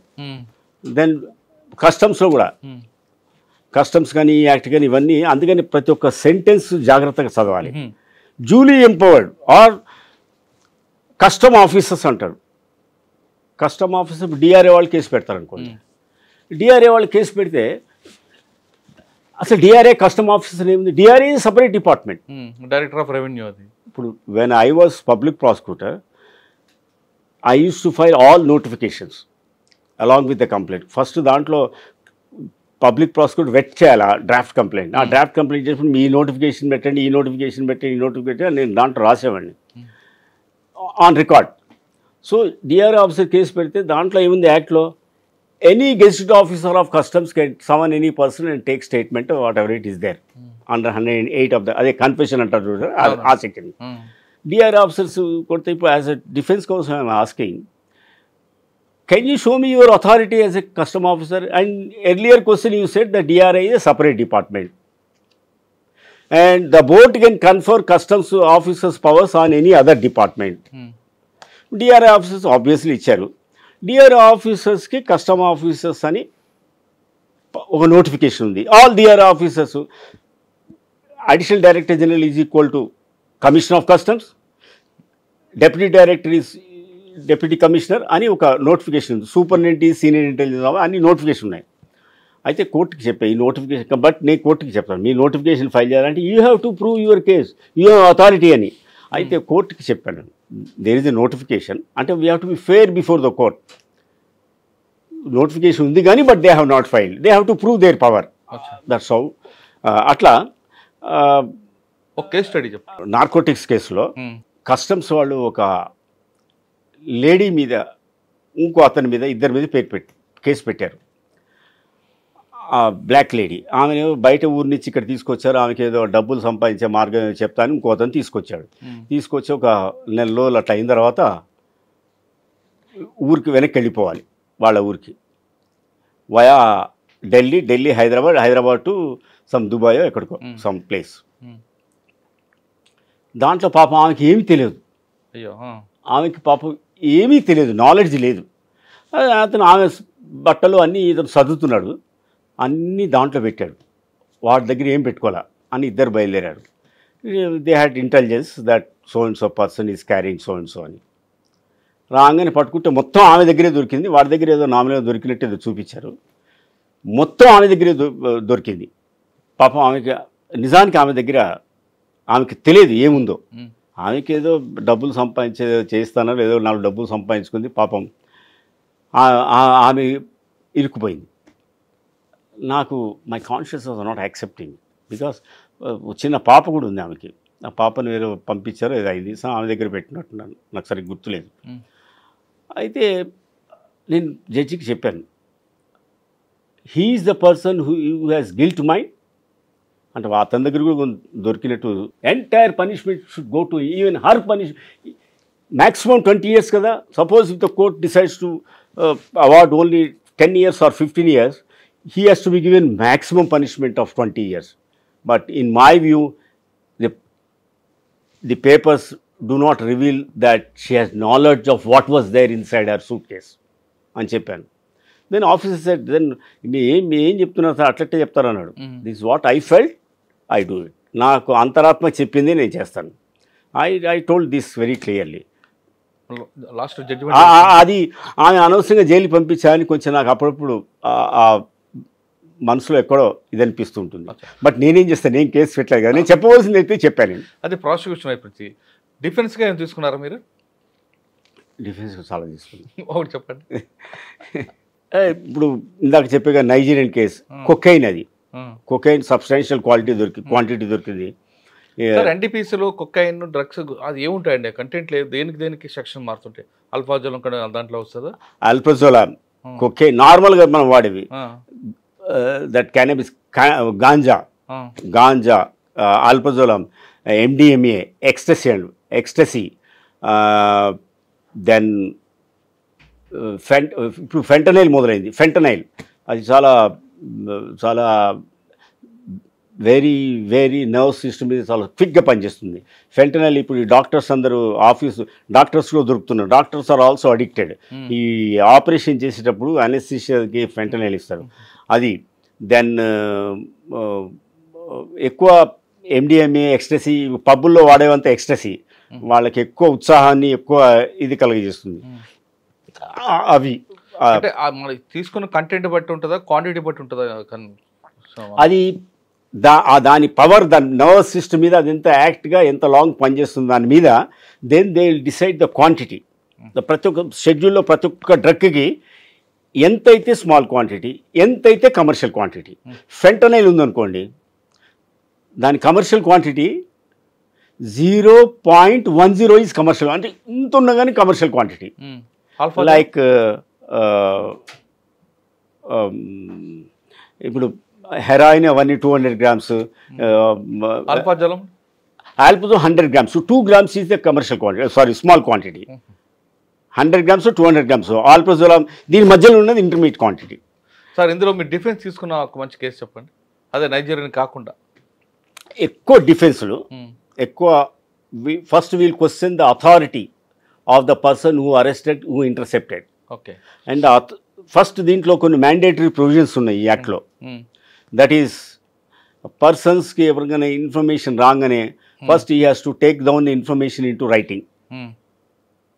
అది ఆ ఇన్ఫర్మేషన్ దానికి మళ్ళా డిఫరెంట్ ఉంటాయి. వాడు అథారిటీ, సపోజ్ ఇఫ్ ఈ సబ్ ఇన్స్పెక్టర్ క్యాడర్ అనుకోండి, డే టైంలో he can go without any search authorisation, he can go and search and do it, he has his power. Right. Night టైంలో వెళ్తాడు అనుకోండి, after sunset, if he has to go, I'm not talking about the inspector, is an authorised officer only. Then he has to take such authorization and go if it is in night time. If it is a private premises. Road మీద car పోతుంటుంది అనుకోండి, supreme court set car is also private vehicle. But public ప్లేస్లో అయితే అక్కర్లా, anybody can go any time, day and night. Okay, this is one thing, ఇవి comply చేయాలి. But వేరేజ్ inspector ఉన్నాడు అనుకోండి, he can go any time. If he is not in a position to go, he can authorize his subordinate officer above the rank of peon or atla, peon or sipai atla undi. అంటే దాని uniform ఉండాలి, without uniform కూడా right చేయొచ్చు. ఇది without uniform కూడా వెళ్ళచ్చు, not necessary uniform ఉండాలని అట్లా ఏం లేదు. అయితే but they have to show their ID, their power before going there, we are so and so అని చూపించాలి. దెన్ ఇవి ఒకటి, ఇవి నార్మల్గా information taken down in writing. ఆ రైటింగ్ నార్మల్గా జీడీ ఎంట్రీలో రాశామంటారు, but GD entry is not writing, not equal to writing as contemplated under the act అని సుప్రీం కోర్ట్ సైడ్. అది పక్క మన హైకోర్టు కూడా చెప్పింది, అది పక్కకు పెట్టేయండి. ఇప్పుడు తెలంగాణ నార్కోటిక్ బ్రాంచ్ వాళ్ళు హెడెడ్ బై మిస్టర్ సందీప్ సాండిజా, they are doing excellent job. Their quality of investigation has gone up like anything, because he is training everybody. He is telling his studies, he himself is in IITN, he is very sharp, very intelligent. So ఆయన పర్సనల్గా interest తీసుకుని అన్ని act థరోగా చదివి, like he's more than a lawyer, కానీ అన్ని థరోగా చదివి latest judgement చదివి. అండ్ నేను ఒక 3 years క్రితం పోలీస్ ఇన్వెస్టిగేషన్ చూశాను, ఇప్పుడు చూశాను, స్కై డిఫరెన్స్. అంటే ఇప్పుడు తెలంగాణ నార్కోటిక్ బ్యూరో కేసు అయితే బయటపడడం ఇంపాసిబుల్. కొంచెం అట్లీస్ట్ చాలా ఇంప్రూవ్మెంట్ అంటే మిగతా స్టేట్తో కంపేర్ చేస్తే. ఎస్, చాలా. అంత పగడబందిగా ఏం చేశారండి? జడ్జిమెంట్లు చదివారా లేదా సెక్షన్ చదవకుండా దాన్ని అప్గ్రేడ్ చేసుకుని వచ్చారా? ఎవరు ఇప్పుడున్న తెలంగాణ నార్కోటిక్ వారికి మంచి, they have good boss. He gives them training personally, he takes interest చేసుకుని ప్రతి ఒక్క కేసు అన్నీ తెప్పించుకుని ఏది ఎక్కడ డిఫెక్ట్ చేశారు వాళ్ళని పిలిపించి ఇది చేయొద్దు, ఇది ఇట్లా చేయాలి, ఇట్లా చేయాలంటే next time they don't do it. Then that becomes a difficult job for defence lawyers. ఆయన కంప్లీట్గా ప్రొఫెషనల్గా చూసుకుంటున్నారు అది. కొంతమంది ఆఫీసర్లు వచ్చామో వెళ్ళామో చూస్తారు కదా, ఇంతకుముందు అట్లా నడిచింది. ఇప్పుడు it is not like that. Now I'm seeing the quality of their investigation is super. అంటే కన్విక్షన్ రేట్ పెరుగుతుంది, వాళ్ళకి కన్విక్షన్ రేట్ పెరుగుతున్నది ఇప్పుడు. నౌ అండ్ అగైన్ ఇక్కడ మళ్ళీ not only that investigation, then the prosecutors they have to present their case. Suppose if the cross examination defence lawyer ఆస్ so many other questions అనుకో, మళ్ళీ రీఎగ్జామినేషన్లో అవన్నీ క్లారిఫై చేయించాలి. That is the duty of the prosecutor. అవి కూడా చేయించాలి. ఇప్పుడు ఈ మ్యాండేటరీ ప్రొవిజన్స్, కాన్స్టిట్యూషనల్ మ్యాండేట్స్ ఏమి ఉన్నాయో దీంట్లో సెక్షన్ 41, 42, సెక్షన్ 50, సపోజ్ ఇంతకుముందు ఒక 3 దొరికితే ఏం చేసేవాళ్ళు? Now it is a mandatory provision that a person who is about to be searched of his person, he has to be given up, they have to apprise him of his right to be searched before a gazetted officer or a magistrate. వీళ్ళు ఏం చేస్తారంటే ఒక notice లాగా రైటింగ్లో ఇస్తే better. ఒక notice రాస్తాడు, వాడి పేరు ఆనంద్, సుభాష్, ఇంకో 3-4 ముద్ర 1, 2, 3 ఒకటే రాస్తారు. మేము మిమ్మల్ని సోదా చేయదలుచుకున్నాము, నీకు ఆ రైట్ ఉంది గెస్ట్ ఆఫీసర్ ముందర కానీ మేజిస్ట్రేట్ ముందర కానీ సెర్చ్ చేయబట్టడానికి తీసుకెళ్ళడానికి, మమ్మల్ని ఎవరి ముందర నువ్వు ఏం ఆప్ చేసుకుంటావు అని అడిగి 3 కింద సంతకాలు తీసుకుంటారు. This is a violation, 50 violation, case is gone. That itself is sufficient.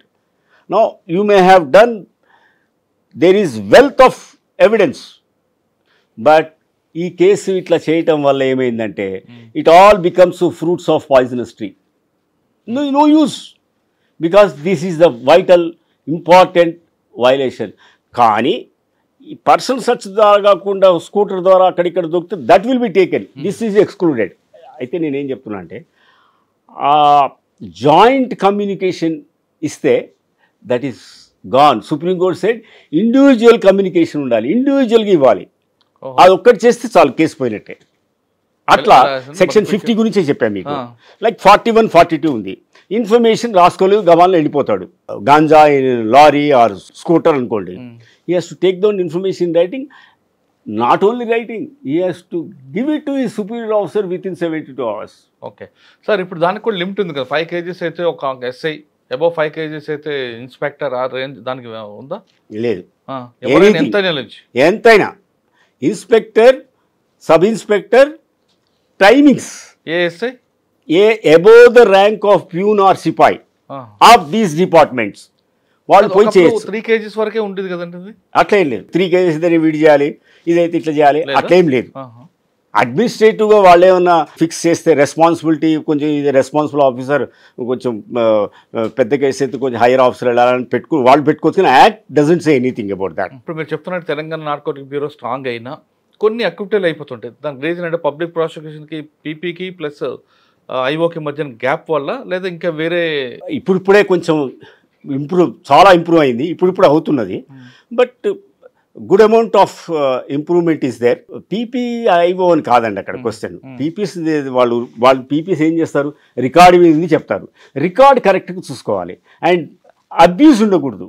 Because ఇక్కడ 2 ఇష్యూస్ ఉన్నాయి. మీరు పబ్లిక్ ప్రాసిక్యూటర్గా డిఫెన్స్గా అన్నారు. I enjoyed both. I was very particular as a prosecutor. I secured convictions. ఎట్లా ప్రొసీజర్ అంతా ఫెయిర్గా ఉంది అండ్ కాన్స్టిట్యూషనల్ వాల్యూస్, కాన్స్టిట్యూషన్ ప్రకారం అన్నీ చేశారు, ఈ యాక్ట్ ప్రకారం అన్నీ కంప్లై చేశారని నేను ఎన్షూర్ చేసుకుంటా. At the same time I know the tears of every mother's tears and వాళ్ళ పిల్లోడు జైల్లో ఉంటే మదర్ ఎట్లా సఫర్ అవుతుంది, even for small quantity, and at the same time I secured conviction like that. I got great satisfaction, and as a defense lawyer also I ensured that all these are complied with, otherwise I point out them and the person is not subjected to unfairness. Procedural unfairness ఉండకూడదు, constitutional rules follow కావాలి, act mandatory provisions follow కావాలి. అవి follow కానివి మేము court వారి ముందర చెప్తాము. Judges, wonderful judges, they appreciate that. Sir, section 8 red with 34(22) of NDPS act and 37 clause A capital ఏ, ఇందులో ఎక్సైజ్ యాక్ట్, ఇందులో బెయిల్ వస్తుందా రాదా ఒకటి. సెకండ్ థింగ్, ఒకవేళ ఇందులో ప్రూవ్ అయింది అనుకోండి ఎంతకాలం శిక్ష పడుతుంది? ఎక్సైజ్ యాక్ట్ అండి. ఎన్డీపీఎస్లో పీనల్ సెక్షన్ ఉంటుంది. దట్ ఈస్, ఇది చేయకూడదు, ఇది చేస్తే నేరము. Section 8C. No person shall possess, sell, purchase, export, import out of India, import into India, warehouse, etc. are there. These are of any narcotics or psychotropic substances, provided you are permitted to do. కొన్ని licence ఉంటే కొన్ని manufacture చేయొచ్చు మీరు. ఇప్పుడు మన గాంజాతో మీరు కొన్ని medicines తయారు చేస్తారు, మార్ఫిన్ అవి తయారు చేస్తారు. సరే, అది పక్కకు పెట్టండి. No person should do this, you do this. Suppose you violate that penal section, you violated it. You are liable to prosecution under what? There are section 20 in respect of cannabis. దాంట్లో ఉన్నాయి sections. A, capital A, B, C. A అంటేనేమో small quantity, cannabis గాంజాకి అయితేనేమో 6 months small quantity. What is small quantity? Again మీకు షెడ్యూల్లో ఉంటుంది. ఎంత ఉంది? 1 kg. Commercial quantity 20 kg, 1.5 kg intermediate quantity. ఆ ఇంటర్మీడియట్ క్వాంటిటీ బిలో ఉంటుంది. పీనల్ సెక్షన్ 20 అన్నాం కదా, ఏలో small quantity, maximum 6 months. B intermediate quantity up to 10 years. 10 years means ఎంత? 2 years ఇవ్వచ్చు, 3 years ఇవ్వచ్చు, 4 years ఇచ్చు, 10 years కూడా ఇవ్వచ్చు. Up to 10 years or with fine or both, ఎట్లా ఇవ్వచ్చు. Then see, this is most dangerous thing, where offences involving commercial quantity of any narcotic drug or psychotropic substance. I am not talking about the controlled substance. I am talking only about narcotic drugs or psychotropic substances. Narcotic drug ante manufactured drug kuda vastundi. Then minimum sentence is 10 years, maximum sentence is 20 years. 20 years, that's all. Then ఇప్పుడు this is about, I am talking about section 20 in relation to cannabis. Then section 21, contravention in relation to manufactured drugs, that is narcotic drugs. Heroin ఉంది, LSD ఉంది. Heroin తీసుకోండి, అయితే cocaine తీసుకోండి, small quantity ఏ. మళ్ళా దాంట్లో దాంట్లో 1 year or 6 months, depending upon the small క్వాంటిటీలో drug బట్టి ఉంటుంది అనమాట. మ్యాక్సిమం 1 year, అంటే నెల వేయచ్చు, 2 నెలలు వేయచ్చు, 3 నెలలు వేయచ్చు. Then B up to 10 years. C మళ్ళా minimum 10 years, maximum 20 years. Maybe 15 years చేయొచ్చు, 20 years చేయొచ్చు. నేను పీపీ ఉన్నప్పుడు మాకు 15 years వేసేవాళ్ళు. 21లో 21 in contravention in relation to manufactured drug, that is narcotic drugs. 22 is psychotropic substance. Contravention in relation to psychotropic substance, that is a small quantity alprazolam, 1 gram దొరికింది, ఒక నెల రోజులు వేయచ్చు. 50 grams దొరికింది, 3 ఏళ్ళు వేయచ్చు. అప్ టు 10 years ఎంత వేయచ్చు. Intermediate quantity. Then commercial quantity more than 200 grams, kilo దొరికింది, 250 grams దొరికింది, 10 years to 20 years. 15 years వేయచ్చు, 16 years వేయచ్చు, 20 years వేయచ్చు, 10 years వేయచ్చు. NDPS 37 you are talking about. 37 is a statutory bar for the courts to, statute చెప్తుంది bail ఇవ్వటానికి వీలేదు. There shall not be any bail for 4 types of offences. Section 19, embezzlement of crop. అంటే ఈ government గోవాలో అక్కడ ఇచ్చేస్తారులేండి, ఈ మందులు పండించడానికి ఒక 200 ఎకరాలకి లైసెన్స్ ఇచ్చి నువ్వు పండించి మాకు ఇచ్చే నీకు నీ డబ్బులు ఇస్తామంటారు. వాడికో ఆలోచన వస్తుంది, ఒక రోజు మొత్తం నైట్ అంతా కట్ చేసుకుని పారిపోతాడు. ఎంబెజల్మెంట్ ఏంటి? You are in lawful position but you take away depriving other person permanently of that property. Bank cash అందులో బ్రీచింగ్ ట్రస్ట్ రాదా? బ్రీచింగ్ ఆఫ్ ట్రస్ట్, నమ్మక ద్రోహం రాదా? ఏదండి? అందులో నమ్మక ద్రోహం కూడా రాదా? క్రిమినల్ బ్రీచ్ ఆఫ్ ట్రస్ట్ అది పెట్టుకోవచ్చు. ఇదైతే అది కూడా పెట్టుకోవచ్చు. దీనికైతే మటుకు సెక్షన్ 90 ఎంబెజల్మెంట్ ఆఫ్ క్రాప్. ఈ 37లో ఇవన్నీ ఉన్నాయి, అందుకని చెప్తున్నా. 24 external dealing in drug trafficking. అంటే వాడి దగ్గర ఏమీ దొరకదు, డ్రగ్స్ ఏమి ఉండవు, కంప్యూటర్ ఉంటుంది, అయితే ఫోన్ ఉంటుంది. ఈ టెలిఫోన్స్ టు మెక్సికో, నువ్వు ఆ కన్సైన్మెంట్ ఆ షిప్ నుంచి ఇది బ్రెజిల్కి పంపించాయి అని ఈ డీల్స్ ఇక్కడ కూర్చుని మొత్తం external dealing in drug trafficking. ఇప్పుడు 19 చూశారు, embezzlement. 24 external dealing. Then 27A capital A. 27 is consumption, mala small offense. 27 capital A by way of amendment it came. ఈ యాక్ట్ 2001 and 2014 వచ్చింది అమెండ్మెంట్లో. ఫైనాన్సింగ్, బాగా డబ్బులు ఉంటాయి, ఇంకా డబ్బు సంపాదించాలని ఉంటుంది. ఎవడో వాళ్ళని పట్టుకుంటాడు, నువ్వు కెమిస్ట్రీ చదివావు కదా, నువ్వు పని చేయి, ఏదో ల్యాబ్ తీసుకుని ఇక్కడ రెంట్కి తీసుకుని నువ్వు ఇది తయారు చేయి, ఇది మాలిక్యూల్స్ అదంతా నీకు తెలుసు కదా, నువ్వు చెయ్యి, చేసిన తర్వాత నువ్వు అమ్ముకుని పలానా వాళ్ళకి అమ్ముకుని వచ్చిన డబ్బులు నాకు సగమి అని ఒక ₹1 కోటి ఇస్తాడు. ఫైనాన్సింగ్. అట్లా ఫైనాన్స్ చేయటం అనేది financing for illicit drug trafficking, అంతే. ఇల్లిసిట్ డ్రగ్ ట్రాఫికింగ్ అదంతా ఉంది. డ్రగ్ ట్రాఫికింగ్ ఏంటని డెఫినేషన్ ఉంది. దీనికి ఫైనాన్స్ చేస్తే ఈ 19, 24, 27A, then comes here. And offences involving commercial quantity. ఈ 4 there is no bail.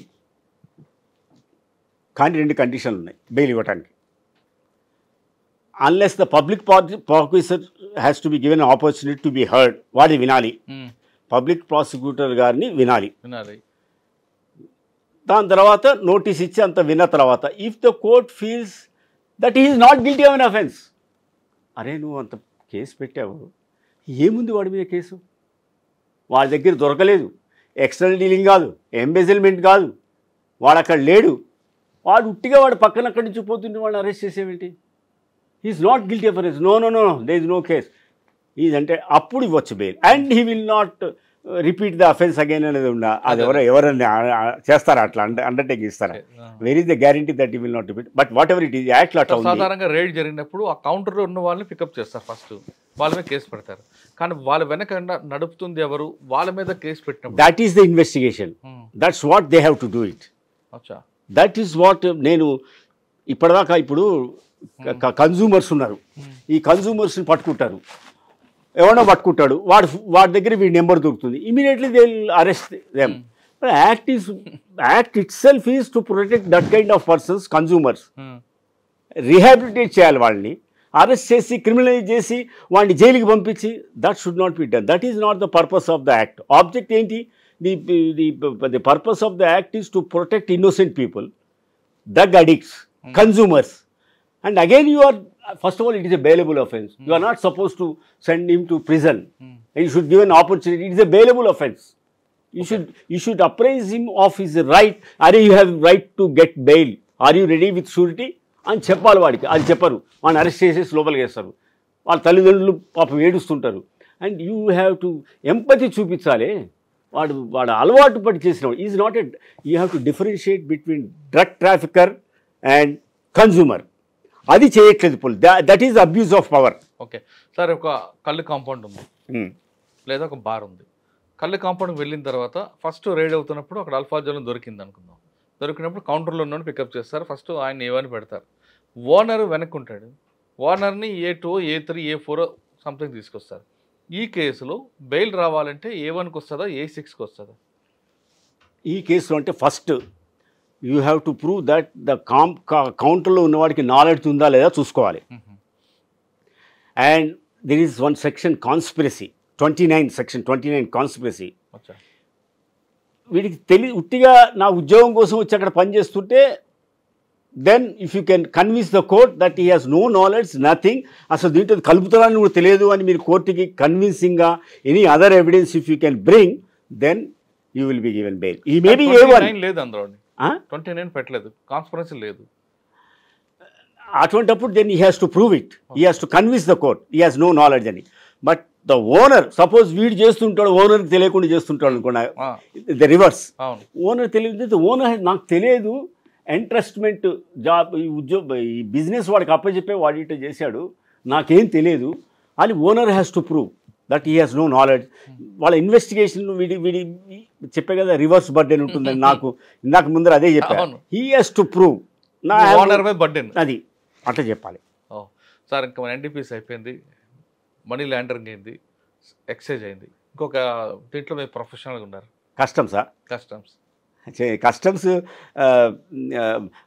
నేను I also do civil practice, land cases చేస్తాను, ప్రాపర్టీ కేసు చేస్తాను, అమెరికాలో ఉన్న ఇమ్మిగ్రేషన్ లా చేస్తాను, ఇప్పటికీ కాంట్రాక్ట్ ఎవాల్యుయేట్ చేసి కాంట్రాక్ట్స్ అవి కూడా చేస్తుంటా అక్కడ. అంటే అమెరికాలో ఏదైనా కానీ ఫస్ట్ మీరు నాతో మాట్లాడంగానే సెండ్ మీ ఈమెయిల్ అంటారు, రైటింగ్లో కమిట్ చేస్తారు అక్కడ.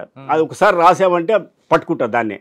అట్లానే నేను న్యూయార్క్ స్టేట్ స్పెషలైజేషన్ నాది, స్టేట్లో కొన్ని అమెండ్మెంట్స్ ఉంటాయి, అట్లా కాంట్రాక్ట్ ట్యాక్స్ ఈ సరే ఎన్డీపీఎస్ ఎట్లా ఉన్నాయి, అట్లా ఎనీ ఇప్పుడు ల్యాండ్ కేసు ఉన్నాయనుకోండి, ఏ కేసు తీసుకున్న ప్యాషన్తో చేసి చదివితే ఎవ్రీబడి విల్ బి సక్సెస్ఫుల్. అయితే దాంట్లో ఇప్పుడు కొత్తగా ఫర్ ఎగ్జాంపుల్ నాకు ఈ సర్ఫేస్ యాక్ట్ కింద వచ్చింది. This is very interesting, you have to listen to this. అంటే మనలో మన కాన్ఫిడెన్స్ ఎట్లా వస్తుందని చెప్పడానికి చెప్తున్నా. సర్ఫేస్ యాక్ట్ నాకు ఏమీ తెలియదు. నేను యుఎస్ కంపెనీలో అక్కడ కంపెనీకి నేను ఇమిగ్రేషన్ వర్క్ చేస్తుంటాను, వాళ్ళ కాంట్రాక్ట్స్ అవి కొన్ని చేస్తుంటాను. మా ఫ్రెండ్ కూడా అతను, ఇంకో అతను. సో వాళ్ళ ఇంకో బ్రదర్ ఇక్కడ, అతను కూడా అటు ఇటు తిరుగుతుంటాడు, అతను కూడా అక్కడ అతనే. ఈ purchase certain property in bank auction. SARFAESI act కింద మీకు without intervention of court, SARFAESI act purpose ఏంటంటే the cumbersome legal process is avoided. SARFAESI act అట్లా ప్రొవిజన్స్ చేశారు. సో వెళ్తారు, కొన్ని నోటీసులు ఉంటారు, డిమాండ్ నోటీస్ అంటారు, తర్వాత పొజిషన్ తీసుకుంటారు, తర్వాత 14 కింద మేజిస్ట్రేట్కి అప్లికేషన్ పెడతారు, పోలీస్ ప్రొటెక్షన్ కావాలని అవి తీసుకుంటారు, అంత ప్రొసీజర్ అంతా అవుతుంది. Then the person who mortgage the property, security interest కింద మార్ట్గేజ్ చేస్తాడు కదా, ఈ ట్రై టు ప్రాపర్టీ సేవ్ చేసుకోవడం ఎంతో ట్రై చేస్తుంటాడు, కానీ పైసలు కట్టాడు. ₹1,00,00,000 తీసుకుంది, 10 కోట్లు అయిపోతుంది, ఇంట్రెస్ట్ అది అన్నీ అయిపోయి. సరే వాళ్ళు ఏదో అది చేశారు, మా ఫ్రెండ్ ఏదో విత్ గ్రేట్ కాన్ఫిడెన్స్ ఇచ్చాడు. దెన్ అప్పటికప్పుడు చదువుకుని చేసి ఏదో దాని మీద అటాచ్మెంట్ వాళ్ళ దోస్త్ ద్వారా ఆ బారోయర్ ఒక కేసు వేయించుకున్నాడు అతని ప్రాపర్టీ మీద. My friend has purchase in auction, all అక్కడెక్కడ అప్పు తీసుకొచ్చి కట్టాడు. అదేదో అయిపోతే బ్యాంకులో లోన్ తీసుకోవాలి.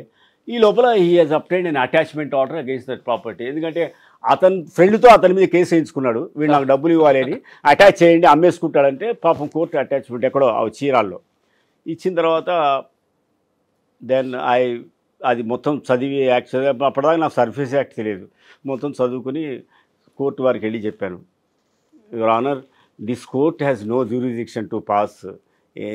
అంతా మేము బ్యాంకున్న పార్టీ చేశారు, సర్ఫేస్ యాక్ట్ కింద ప్రొసీడింగ్స్ ఇనిషియేట్ అయితే సివిల్ కోర్ట్ 34 కింద there is a bar for civil court to entertain any application in respect of any property related to SARFAESI act అని. సరే అవన్నీ అయిపోయింది. Then again I started getting cases. Then ఇంకా కొంచెం డీప్గా చదవటం మొదలుపెట్టాము.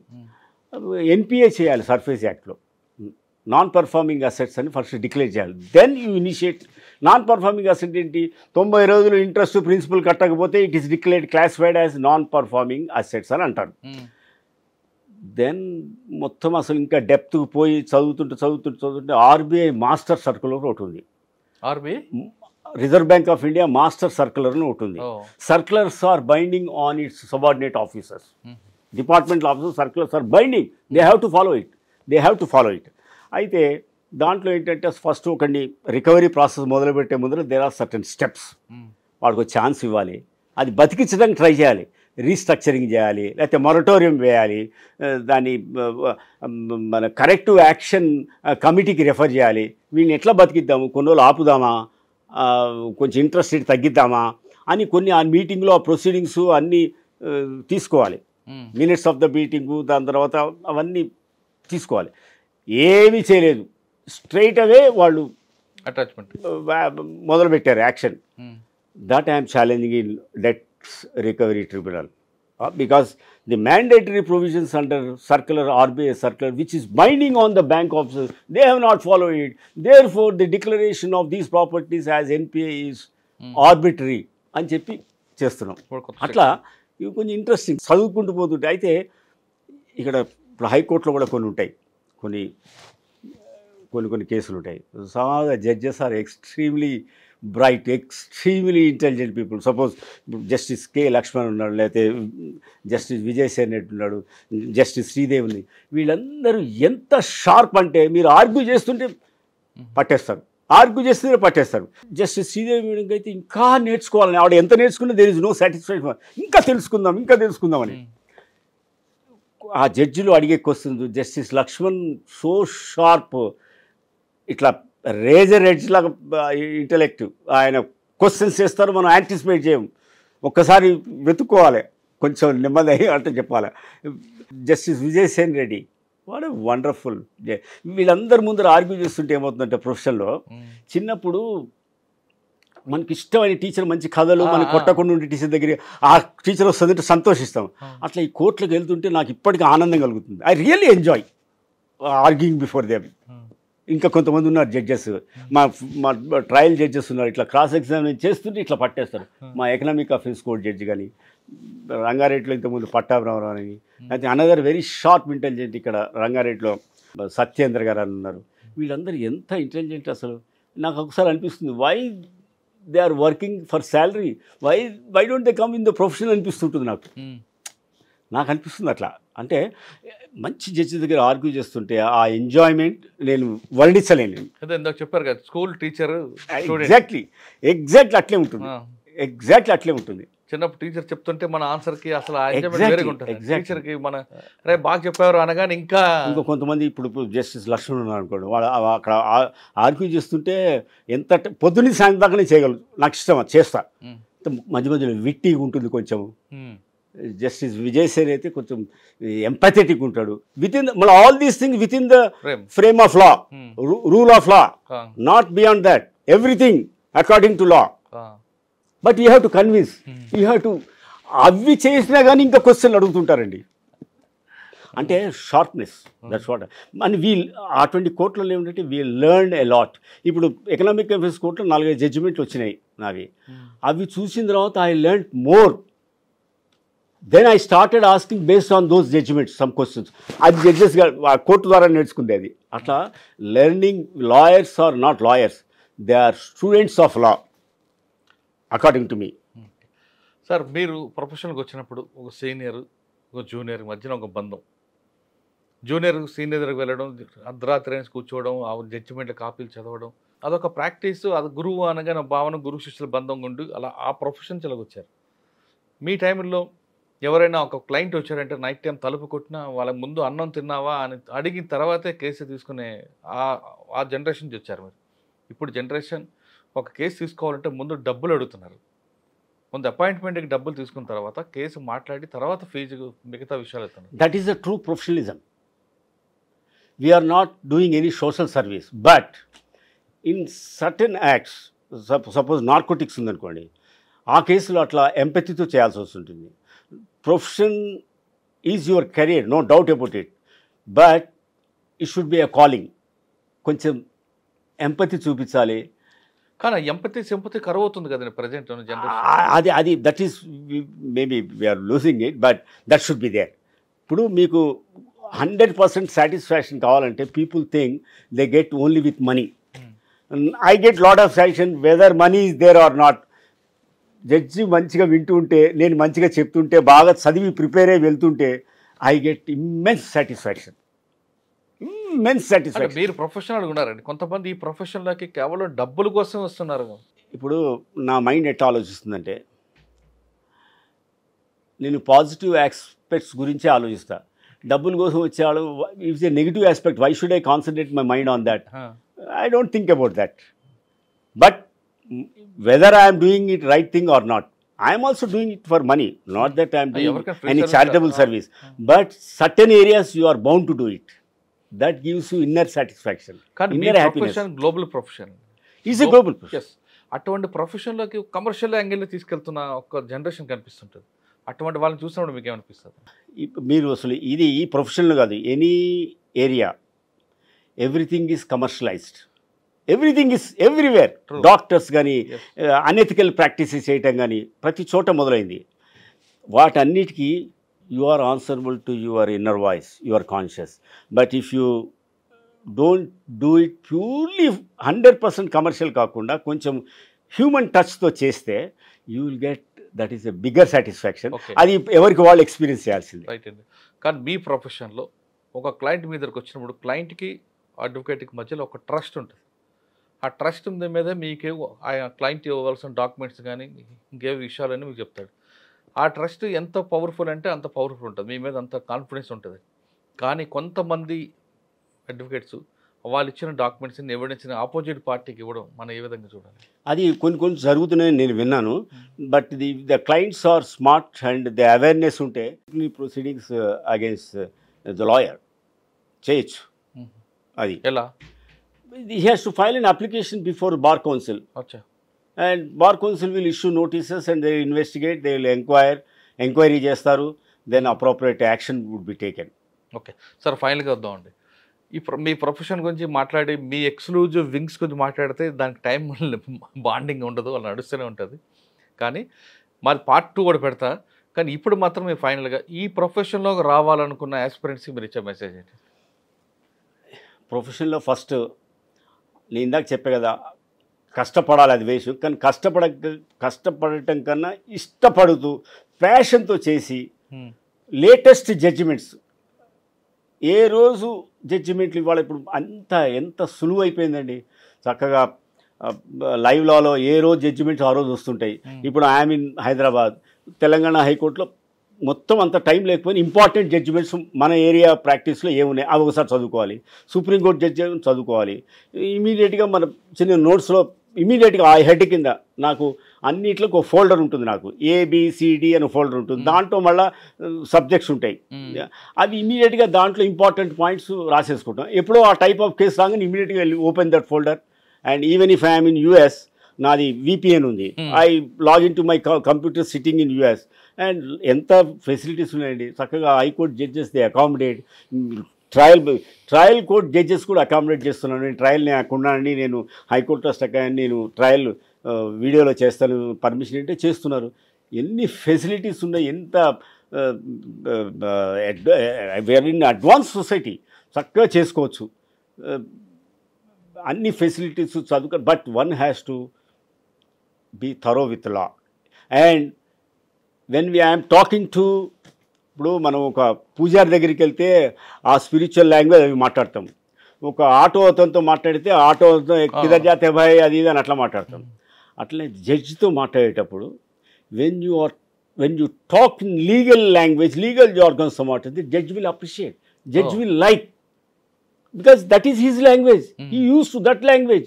You talk to him in that language. And if you don't know, admit that I have not anticipated this question or I'll do some research. But అట్లాని ప్రతి ఒక్కదానికి అట్లా చెప్తే దే డోంట్ లైక్ ఇట్. దాన్ని ఏం చదువుకోకుండా వచ్చారు. బట్ ఏదైనా సడన్గా ఇప్పుడు నేను ఇందాక చెప్పాను, ఇట్లా జస్టిస్ లక్ష్మణ్ అన్నట్టు కానీ జస్టిస్ విజయ్ వీళ్ళు శ్రీదేవి మేడం కూడా క్వశ్చన్స్ అడుగుతుంటారు. వాళ్ళకి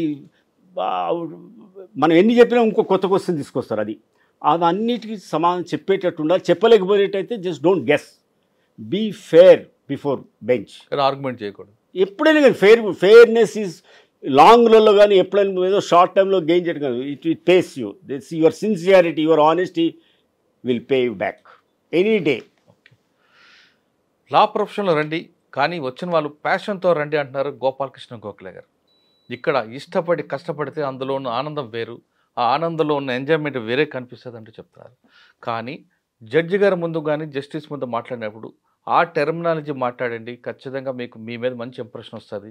కానీ ఫెయిర్గా మాట్లాడితే జడ్జిస్ కూడా మీకు ఒబే చేస్తారు. అంత కాకుండా ఆర్గ్యుమెంట్ చేసి వాళ్ళని తప్పుదో పట్టించాలని చూస్తే అది ఎప్పటికీ కూడా మీకు నష్టం చేకూరుస్తుందంటూ గోపాలకృష్ణ గోఖలే గారు చెప్తున్నారు. సాధారణంగా ప్రతి అడ్వకేట్ కూడా సివిల్ లా లేదా క్రిమినల్ లా ఇవే చూస్తారు. కానీ తనకంటూ ఒక ప్రత్యేకత కోసం ఒక 4 ఎక్స్క్యూజ్లు వింగ్స్ పెట్టుకున్నారు. అదే ఆయనకి ఈరోజు ఒక బ్రాండ్గా తయారైంది. ఎక్కడైనా సరే ఎన్డీపీఎస్ కానీ సెంట్రల్ ఎక్స్చేంజ్ కానీ మనీ లాండరింగ్ కానీ ఇటువంటి కేసులు జరిగాయంటే ఖచ్చితంగా గవర్నమెంట్ కానీ అదేవిధంగా అవతల పార్టీ కానీ ముందుగా గుర్తుకొచ్చే పేరు వి గోపాలకృష్ణ గోఖలే గారు.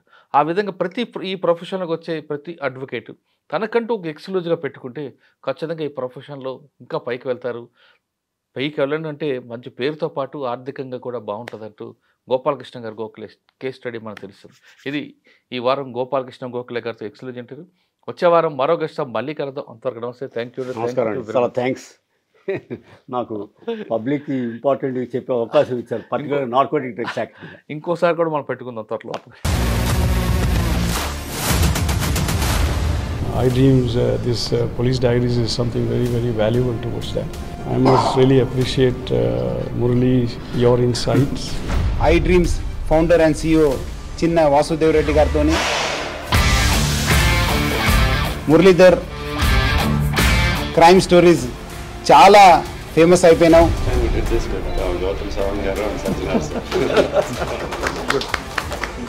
Well done.